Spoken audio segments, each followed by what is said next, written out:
I think a number of solutions or perhaps responses that we can look at.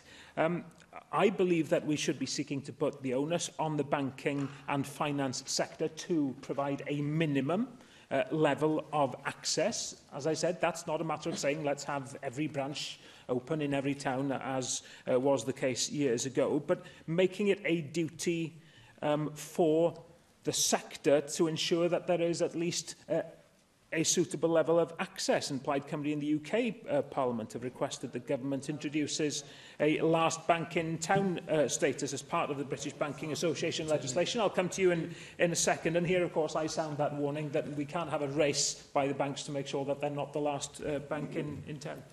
Thanks for giving way. You can tell I haven't got my name in for this debate, so we've got to do it this way. I totally agree with your last point that this doesn't mean going back to the old model of having a local branch everywhere. But do you agree with me? I assume you do agree that the new bank, whatever form it takes, does need to have a strong local presence, whether that's virtual, internet, or whatever form it may be. It's important that people know where it is, and it's not in some, I was going to say smoky, that's the wrong expression now, isn't it? Some dark corridor somewhere. Yeah, that access is vital, and we've already heard suggestions about how that, there could be shared facilities, perhaps including the current established financial sector, plus also the exciting prospects such as a Welsh People's Bank that could give us an exciting way forward, responding to a necessary situation. This is a crisis that we are facing of the hemorrhaging of our financial institutions.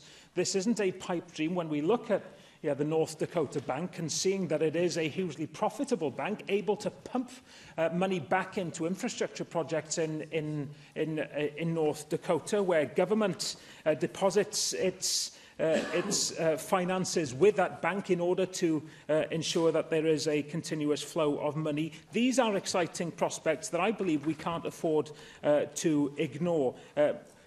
Necessity is the mother of invention, they say. We know what is necessary. We need to make sure that we stand up to the hemorrhaging of financial institutions. We cannot continue to let that hemorrhaging go unchallenged.